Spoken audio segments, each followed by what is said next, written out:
stable government a factor attracting industrial giants to Malaysia. Malaysia stands firm in voicing out for Palestinian people's rights.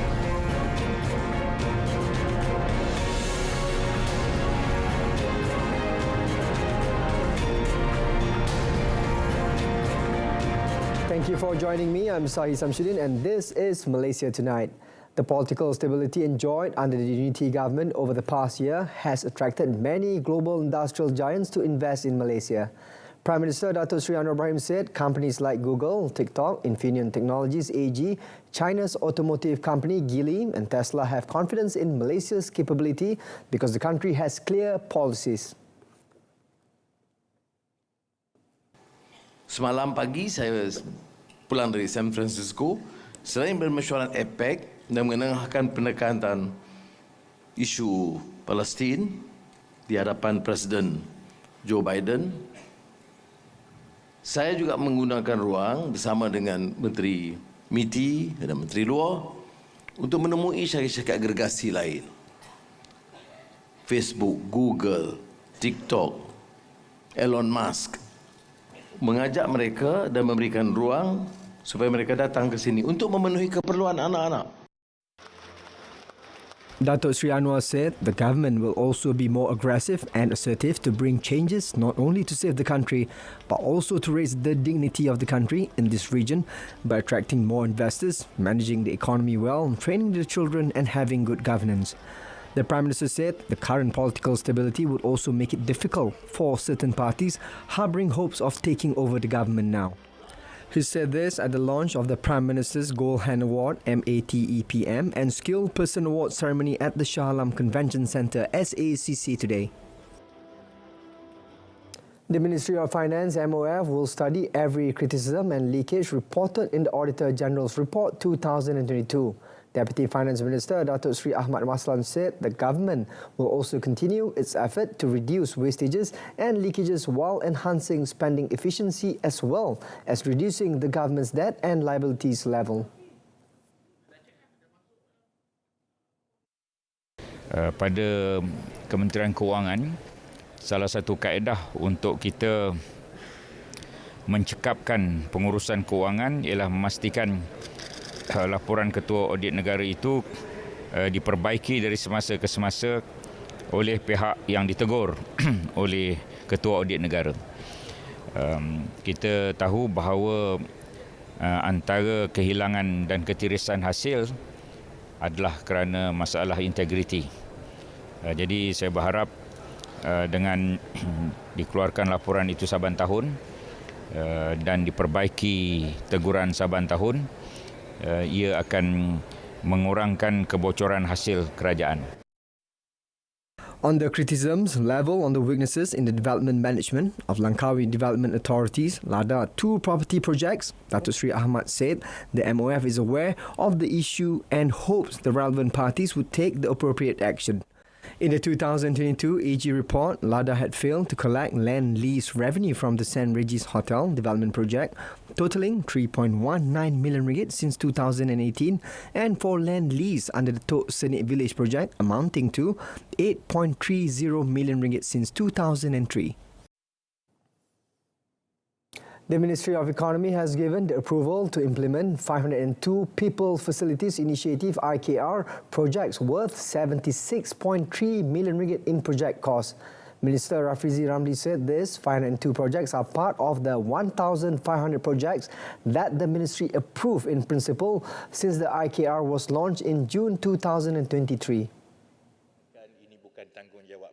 Rafizi said the approval to implement the IKR projects was given to various agencies such as local authorities, corridor development agencies and state economic development bodies. Rafizi reiterated the approval in principle was given as projects applied through IKR must be examined and verified by the implementing agencies.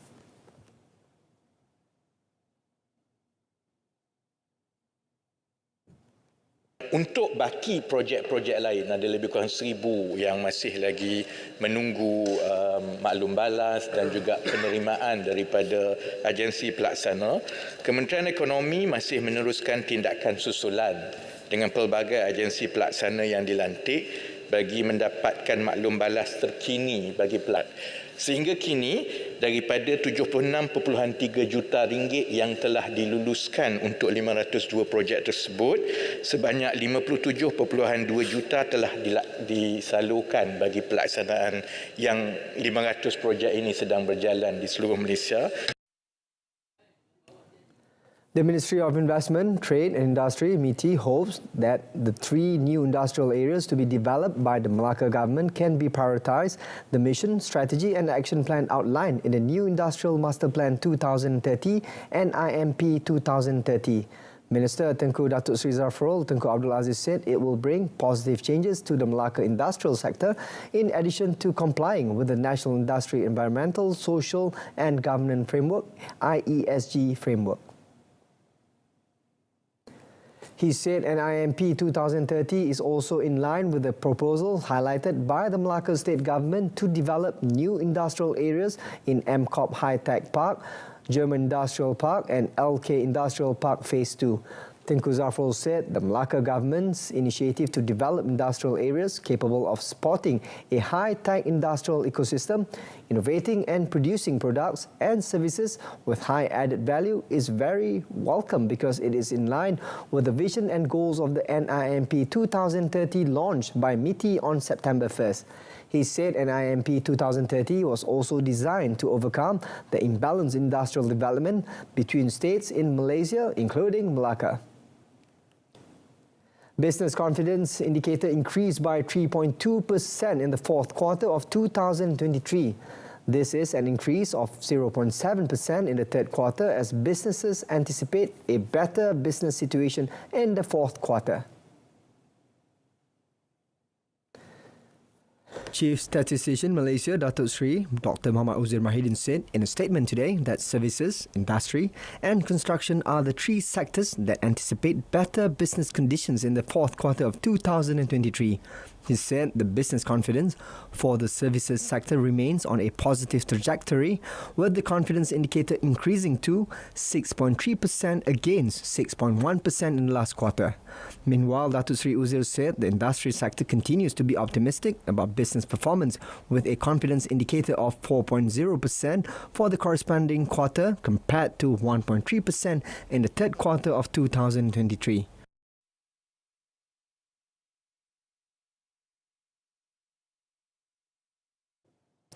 Johor State Government presented its budget 2024 with a surplus of 4.21 million ringgit at the State Assembly Dawn meeting today. The budget, which carries the theme promoting development and reaching the people, is the second consecutive surplus budget presented by Johor Menteri Besar Dato' Onn Hafiz Ghazi. Pada tahun 2024, Kerajaan Negeri Johor mensasarkan pungutan hasil sebanyak 1.804 bilion, iaitu peningkatan sebanyak 69.9 juta ringgit atau 4.03% berbanding tahun lepas. Berdasarkan anggaran tersebut, sebanyak 858.93 juta disumbangkan melalui cukai langsung, manakala sebanyak 31.67 juta melalui cukai tidak langsung. The Menteri Besar said next year's budget was drawn up by sticking to the 6 cores of the Maju Johor Plan with the support of 29 strategies and supported by 99 initiatives which are closely related to the state's future planning. The 6 cores are government governance, economic development, social safety net, facilities and basic needs, safety, hygiene and environment, and Johor youth. The Johor Menteri Besar also announced a special financial assistance of 2 months' salary for civil servants in the state. Dato' Onn Hafiz said the special assistance will also be given to federal civil servants whose salaries are paid by the state government. Semoga bantuan ini menjadi pembakar semangat dan pemangkin motivasi agar kita semua dan penjawat-penjawat awam terus berkhidmat dan berbakti dengan cemerlang serta memberikan perkhidmatan yang terbaik kepada bangsa Johor. Dato' Onn Hafiz also expressed his gratitude to the federal government and Prime Minister Dato' Sri Anwar Ibrahim for the 4.7 billion ringgit allocation for Johor's development expenditures in the 4th Rolling Plan 2024 of the 12th Malaysia Plan.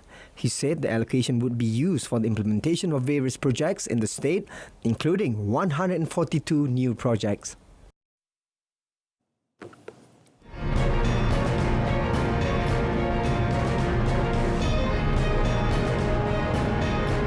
Still to come, potential flood evacuees urged to be vigilant. Stay with us.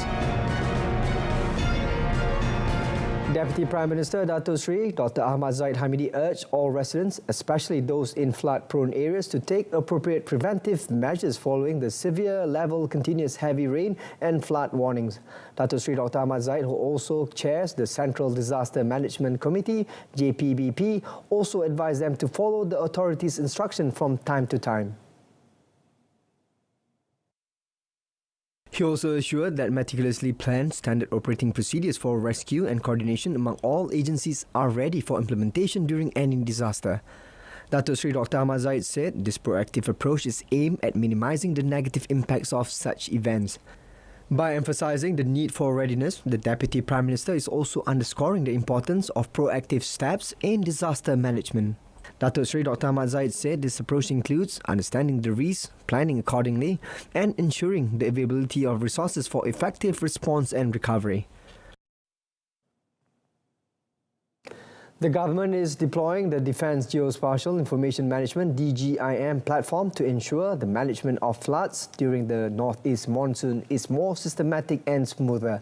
The platform will not only interact with disaster information, it can in fact be accessed by non-governmental organizations for humanitarian missions during floods. Minister in the Prime Minister's Department, Sabah, Sarawak Affairs and Special Functions, Dato' Armizan Muhammad Ali said the latest data from various agencies can also be referred to manage disasters such as improving preparedness, organize disaster response operations and be informed of the total assistance for victims.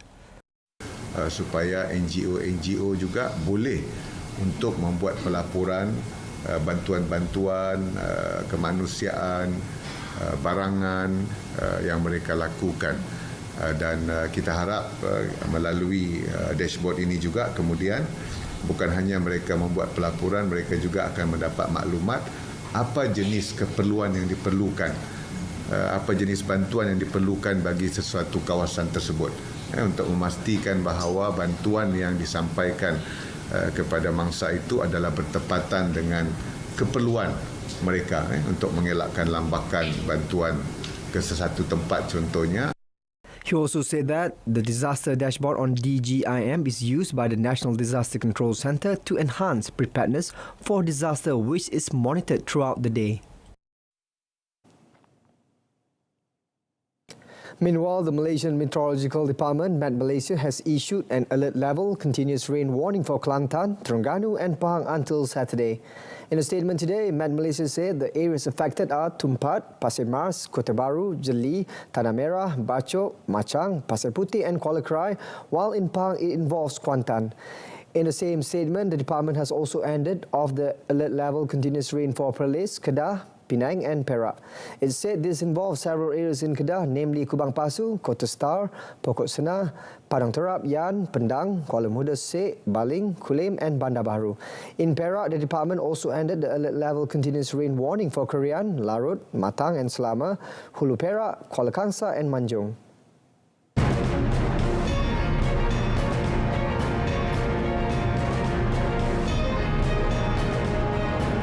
Gaza truce delayed over hostage lease details. That and more coming up in the following segment.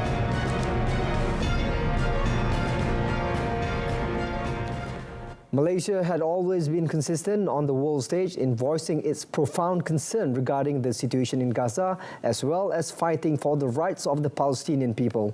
Communications and Digital Minister Fahmi Fadil said, apart from expressing Malaysia's firm stance on the Palestine issue via international bodies, the government is also focusing on getting humanitarian aid to the Palestinian people in Gaza. During an interview with Al Jazeera, Fahmi also said that although Malaysia is not a signatory of the Rome Statute, it will fully support all efforts of other countries to refer Israel to the International Criminal Court over atrocities against Palestine. We believe that there needs to be consensus at an international level, and we stand ready to play our part, not only to voice our dissatisfaction with how slow things have been to arrive at a humanitarian ceasefire, but we look forward to further progress on talks to end this war and this genocide. A Palestinian official today revealed that a delay in implementation of a truce in the Gaza Strip between Israel occupational forces and Hamas was due to last-minute details over which hostages would be released and how. The truce, widely expected to go into force later today but delayed during the night, had been put back over the names of the Israel hostages and the modalities of their release, said the official, who has the knowledge of the negotiation process.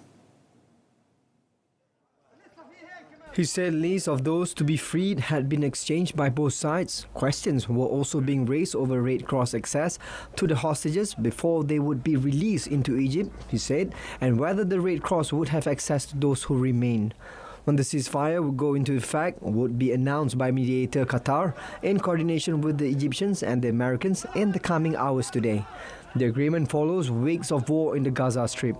Under it, a humanitarian pause will be followed by release of an initial 50 hostages from Israel and 150 Palestinian prisoners. All of those to be released under the 3-to-1 ratio are either women or aged 18 and under. The Hamas-run government in the Gaza Strip says more than 14,000 people have died in Israel's assault, most of them women and children. More than 286,000 people in Myanmar have been displaced so far by recent fighting between the junta and ethnic groups. The United Nations said this yesterday, describing it as the biggest escalation since the 2021 coup.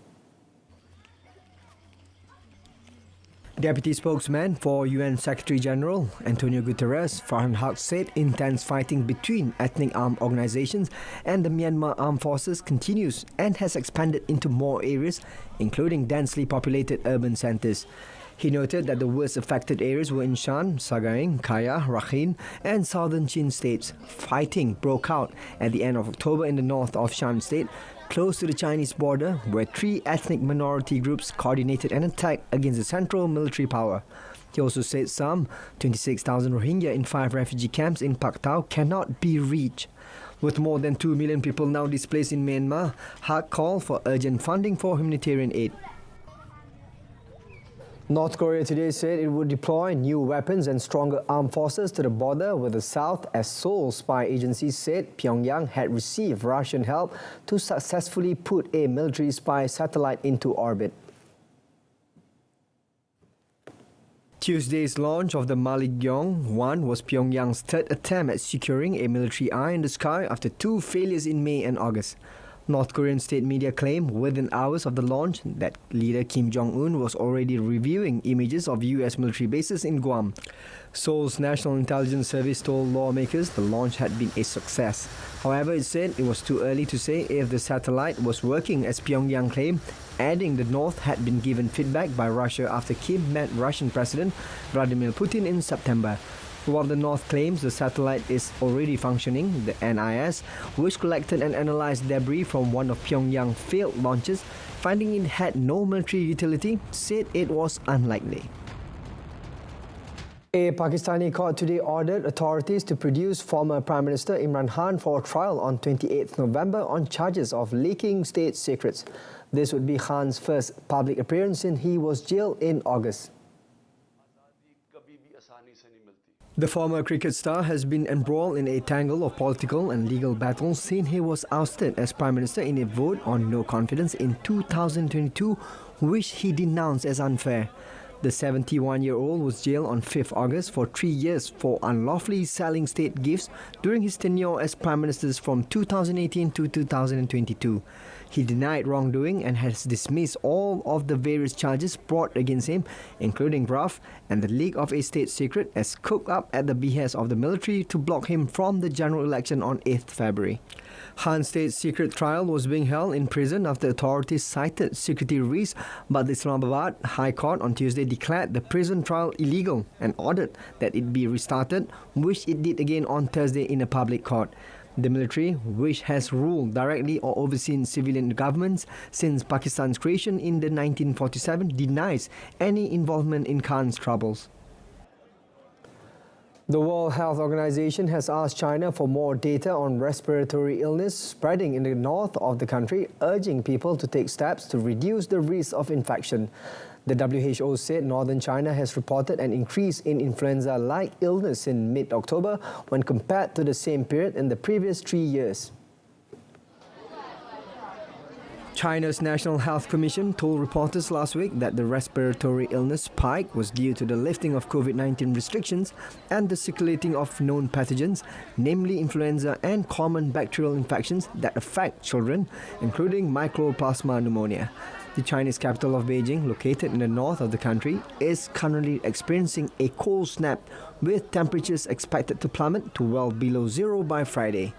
According to Deputy Director and Chief Epidemiological Expert at the Beijing Center for Disease Control and Prevention, Wang Quanyi, the city has entered a high incidence season of respiratory infectious diseases. He added that Beijing is currently showing a trend of multiple pathogens coexisting. As of now, the WHO gave no indication of China's response to the request for more information.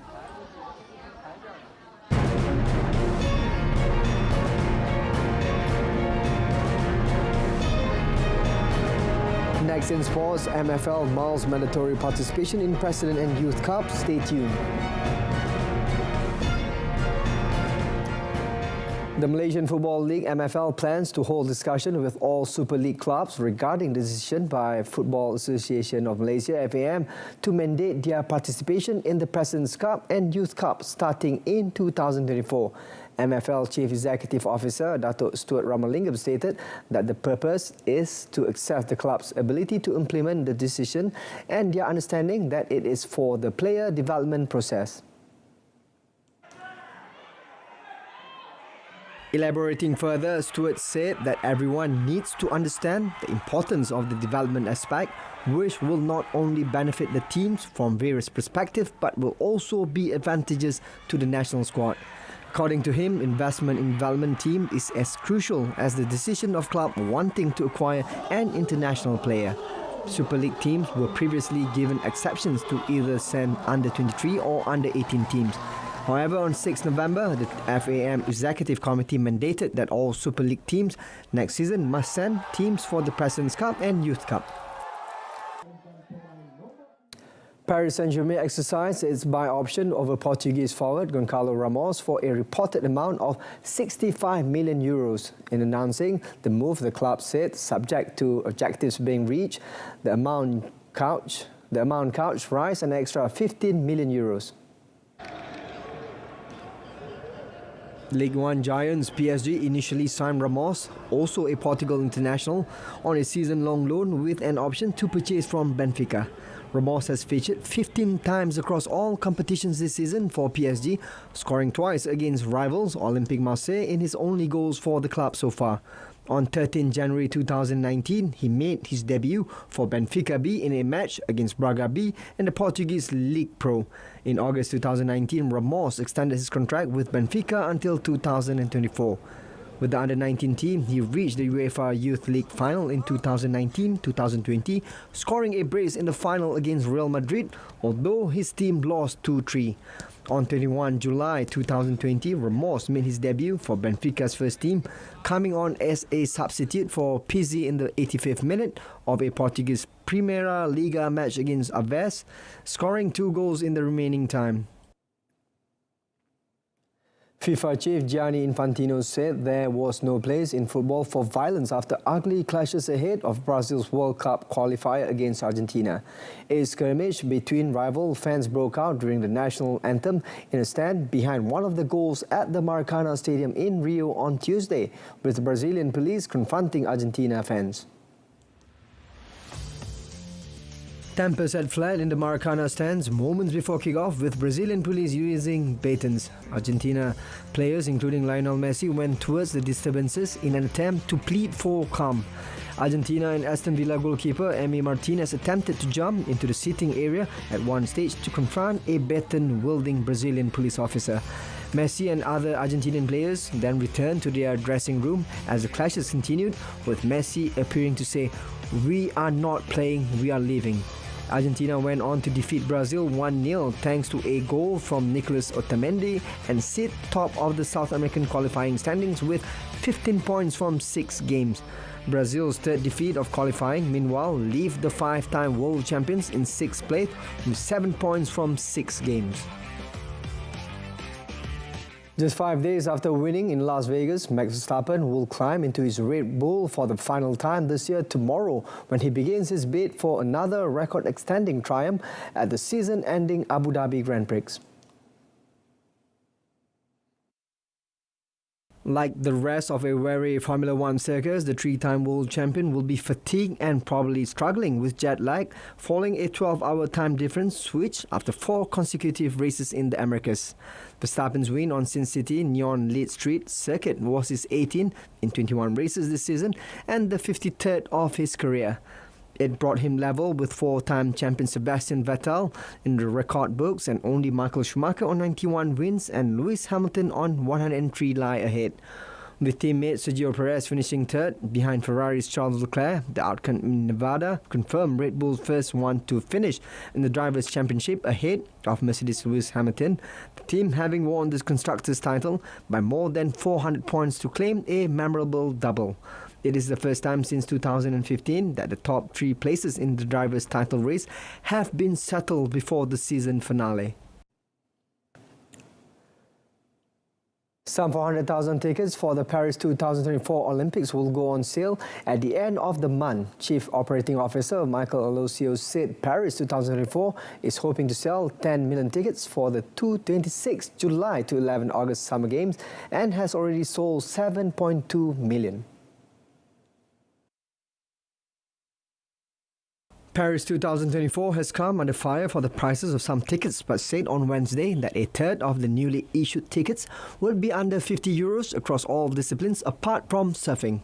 Some 32,000 of the tickets available on 30th November will be for athletics sessions, another 24,000 for tennis, 14,000 for the equestrian events, and 25,000 for the beach volleyball, which will have a spectacular seating at the foot of the Eiffel Tower. The tickets will be sold on a first-come, first-served basis, with some of them were kept back for commercial reasons and some of which have become available due to the configuration of sites.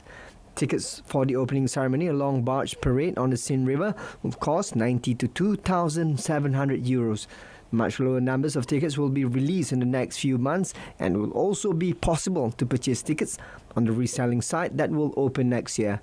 Organisers are also looking to sell 2.8 million tickets for the Paralympics and said they would give details on the progress at the end of the year. That ends our bulletin tonight, wrapping up with a recap of the top story: stable government, a factor attracting industrial giants to Malaysia. Catch World Today for more updates on the foreign front at 12:30 p.m. on TV2. From river to the sea, Palestine will be free. I'm SAHIH Samsudin, Malaysia Madani, tekad perpaduan penuhi harapan. Thank you for watching.